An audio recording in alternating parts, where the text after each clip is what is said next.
20 title defenses, a world champion at 49 years old, and a career that spanned 3 decades, Bernard Hopkins truly redefined what was possible in boxing. But how does he measure up against the all-time greats of the sport? Well, join me as I delve into his career and answer the ultimate question. How good was Bernard, the executioner Hopkins, actually? Before we dive into today's video, I want to take a moment to talk about something really important, that being mental health. It's something we all deal with at some point, and for some of us it can hit harder than others. I'll be honest, I've had my own struggles with stress and anxiety, especially post the pandemic. That's why I can't express enough how helpful it can be to talk to a therapist. Just talking to someone outside of your friends and family about your worries and concerns can be a huge weight lifted off your shoulders and can be massively beneficial, but it can be sometimes confusing as to how to get started. And that brings me on to today's paid partnership, BetterHelp, who are all about simplifying the start of therapy. With BetterHelp, getting started is super simple. You just fill out a questionnaire and they match you with a credentialed therapist as soon as possible. Your therapist is there to listen, ask thoughtful questions, and help you see things from a fresh perspective. They'll share practical advice and techniques to help you make positive changes in your life. And if you feel your therapist isn't the right fit, no problem. You can switch to a different one at no extra cost. BetterHelp has over 7,000 reviews and a 4.3 star rating on Trustpilot, so you know it's a platform you can trust. If you're ready to give it a try, click the link in the description or head to betterhelp.com/thefightponderer to get 10% off your first month of therapy. Hopkins was born on the 15th of February 1965 in a city that is synonymous with the sport of boxing, Philadelphia, Pennsylvania. Hopkins was a promising amateur boxer and won the Philadelphia Junior Golden Gloves Championships at 9 years old, eventually compiling an amateur record of 95 wins and 4 defeats. Unfortunately, as talented as Hopkins was, he turned to crime early in his life. By the age of 13, Hopkins had been stabbed 3 times, and at 17, Hopkins was sentenced to 18 years in Graterford Prison for 9 felonies. It was in prison where Hopkins rediscovered his passion for boxing, and thankfully for him, he would only serve close to 5 years in prison, and not the 18 years that would have most certainly ended his career in the sport. Hopkins would be released from prison in 1988 and would put his full focus onto boxing.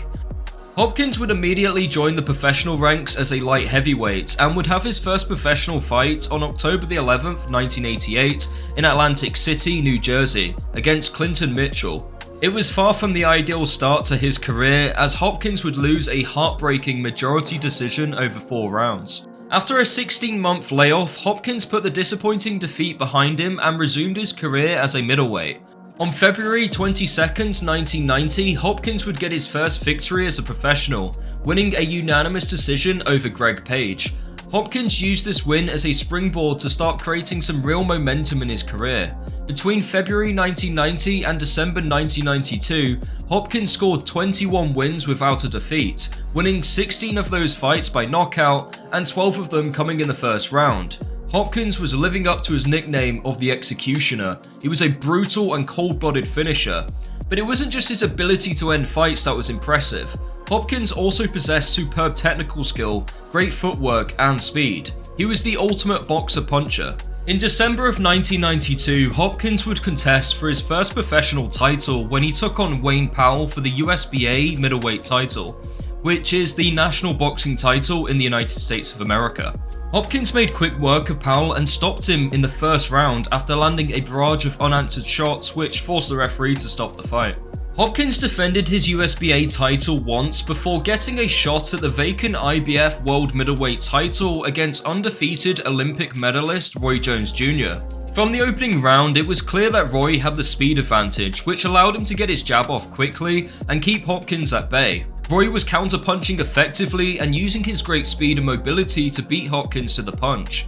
Jones was boxing beautifully while Hopkins was just struggling to get into a rhythm. He wasn't able to have prolonged success in the fight, and after 12 rounds, Roy Jones Jr. would win by unanimous decision and became the new IBF World Middleweight Champion. On the face of it, this was another setback for Hopkins, but as we'd later find out, Jones would turn out to be a Hall of Fame fighter and one of the most gifted to ever enter the ring. Despite the frustration of another defeat, Hopkins did not allow this setback to stop his world title ambitions, and after 4 more wins, the IBF came calling again as the belt became vacant following Roy Jones' departure from the division. Contesting the belt with Hopkins would be the relatively unknown Ecuadorian Segundo Mercado. Mercado turned out to be a solid operator and made this one of Hopkins' toughest fights so far in his career. Hopkins for the most part boxed well, but the power of Mercado caused him problems and he would be dropped for the first time in his career in round 5 by a short right hand. Hopkins wasn't overly hurt and managed to survive the round. In the 7th, Hopkins attempted a right hand but would be caught by a well-timed uppercut which stunned him, and after a few more shots, Hopkins was dropped for the second time in the fight.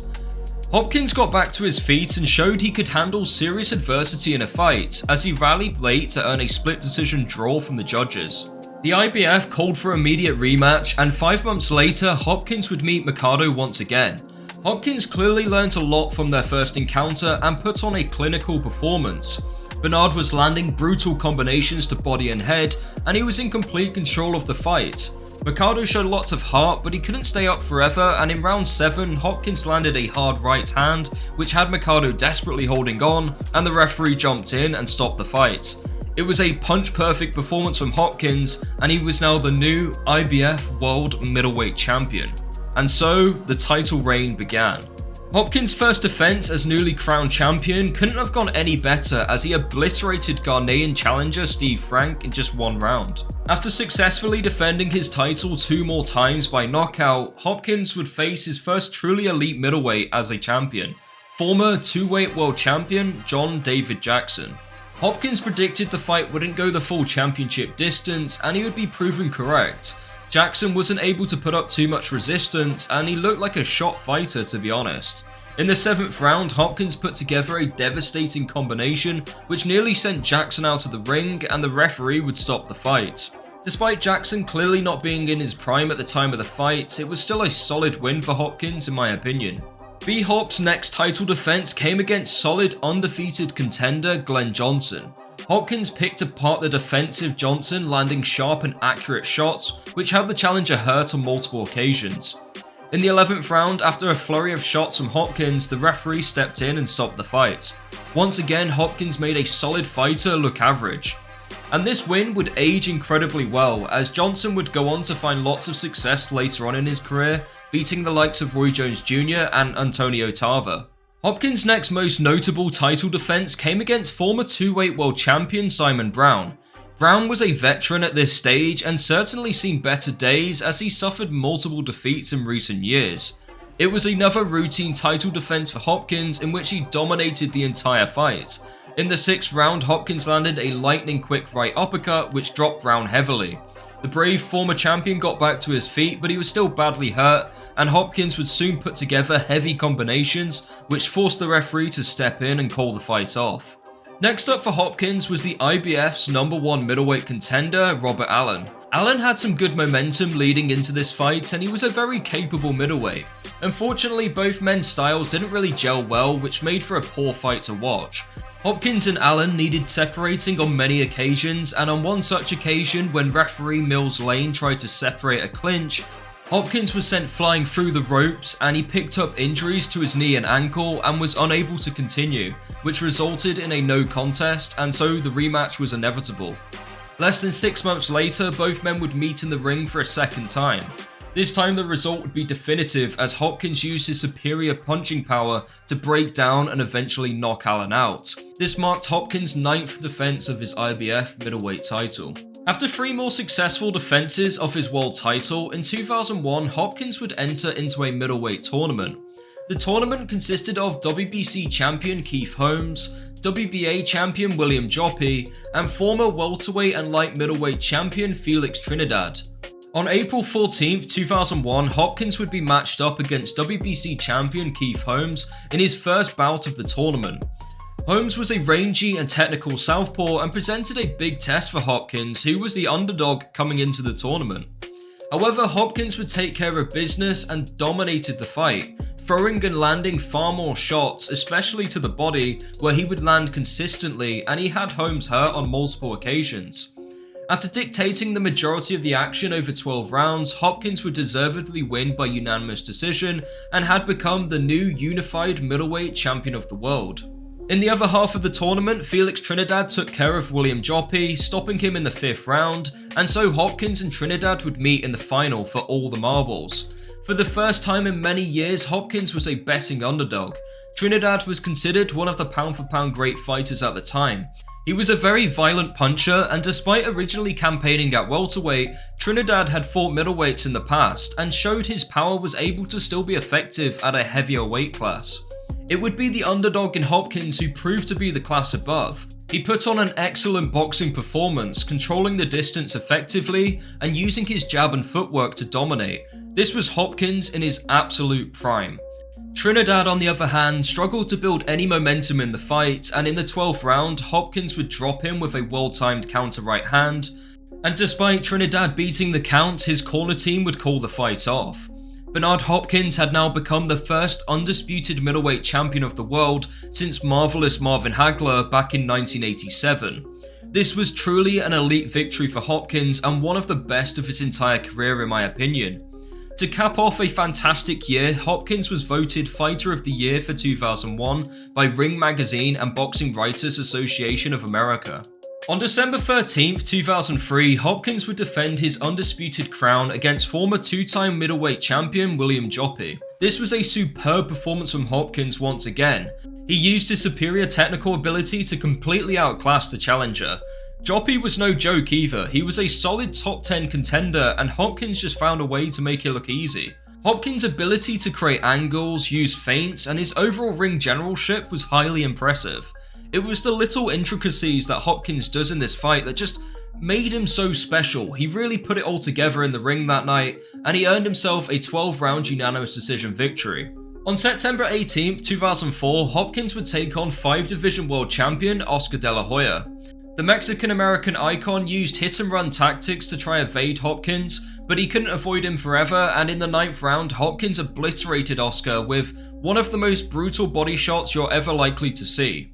Oscar was in an immense amount of pain and was simply not able to answer the referee's 10 count, and the fight was over. It was the first time Oscar had been knocked out in his pro career, and Hopkins had now captured the WBO title to become the first undisputed champion in the 4-belt era. Hopkins' great middleweight reign would finally come to an end in July 16, 2005 when he faced the promising, undefeated Jermaine Taylor. Hopkins struggled to adapt to Taylor's style and found it difficult to match the energy of the younger man. Hopkins also took way too long to get into the fight, which cost him valuable rounds. In the 10th round, Hopkins finally got to Taylor when he landed 2 right hands, which made the challenger's legs wobble and forced him to hold on. Unfortunately for Hopkins, he wasn't able to take advantage of his success, and Taylor would box to a split decision victory to become the new undisputed middleweight champion. This ended Hopkins' incredible 20 title defense reign, which was one of the greatest runs in boxing history. Naturally, being the competitor that Hopkins is, he wanted to run it back immediately, and so on December 3rd, 2005, the two men would meet in a rematch. It played out fairly similar to their first encounter, and it was a competitive fight throughout, with solid arguments for either man to win. However, again, I felt Hopkins was too slow to get into the fight, which allowed Taylor to win the early rounds, and I think that's what ultimately cost Hopkins the fight. After 12 rounds of action had concluded, Taylor would win by unanimous decision and remain undisputed middleweight champion of the world. After back-to-back defeats to Taylor, many fans and pundits expected this to be the end of Hopkins' career. After all, he had been an elite middleweight for more than a decade, and at 40 years old, retirement just seemed likely. However, this is where Hopkins' career goes from amazing to just unbelievable, because he proved his greatness by transforming from the executioner to the alien, defying all expectations and fighting on where he would achieve remarkable success. Instead of retiring after his second defeat to Taylor, Hopkins shocked everyone and moved up 2 weight classes to face light heavyweight champion Antonio Tarver. The fight would take place on June 10, 2006, where Hopkins would be 41 years of age. Tarver was of course the favourite to win the fight. He was the best in the division, up there in the pound for pound rankings, and was also in good form, having beaten Roy Jones Jr. in his last fight. On the night, Hopkins redefined what many believed was possible in boxing, delivering one of the finest performances of his career. The fight wasn't even remotely close, as Hopkins didn't allow Tarver to get into the fight at all. Hopkins showed tremendous defense, movement, and timing to dominate each round. It was the constant movement and pressure that caused Tarver so much issues in the fight and stopped him from getting into a rhythm himself. To add to Hopkins' commanding lead, he scored the lone knockdown in the fight in round 5 after catching Tarver off balance with a right hand. After 12 rounds of action, Hopkins would win by unanimous decision and became the new IBO and Ring Light Heavyweight Champion.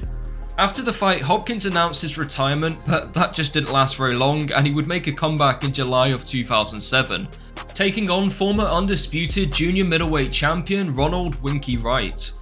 Hopkins was able to disrupt and neutralize Wright for the majority of the fight. Hopkins' excellent movement and superior defense made it a comfortable night's work, and after 12 rounds, Hopkins would win a lopsided unanimous decision.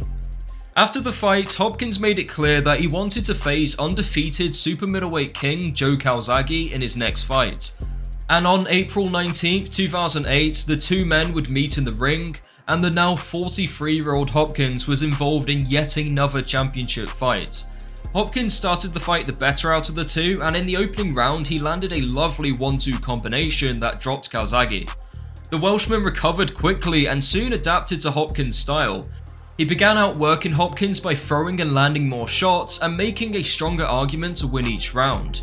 Hopkins still managed to land some effective shots here and there, but he was struggling with the superior hand speed and output from Calzaghe.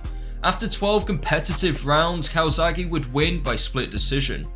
Hopkins looked to get the rematch with Calzaghe, but it didn't materialize, and instead Hopkins faced undefeated middleweight champion Kelly Pavlik. Pavlik was the guy who had beaten Jermaine Taylor twice, who was of course the man who beat Hopkins twice, and he was also a top pound for pound fighter with many in the sport very high on him. On the night though, the 43-year-old Hopkins totally outskilled and overwhelmed Pavlik. Hopkins mastered the art of hitting and not getting hit. He controlled the range very well and totally outboxed Pavlik en route to a unanimous decision victory. It was an absolute masterclass from Hopkins and arguably one of his finest performances of his entire career. And again, he was 43 years old at the time of this fight, which is just unbelievable. On April 3rd, 2010, Hopkins would get a rematch against old foe Roy Jones Jr. Both fighters were obviously past their best, but Hopkins clearly had way more left in the tank than Roy, and he was in total control of the fight. Jones struggled to break through the superb defense of Hopkins and only landed 82 of his 274 punches thrown. The fight was messy at times due to fouls from Jones, which resulted in Hopkins being dropped 3 times in the fight. The first knockdown came at the end of round 6 when Jones landed an illegal punch to the back of Hopkins' head.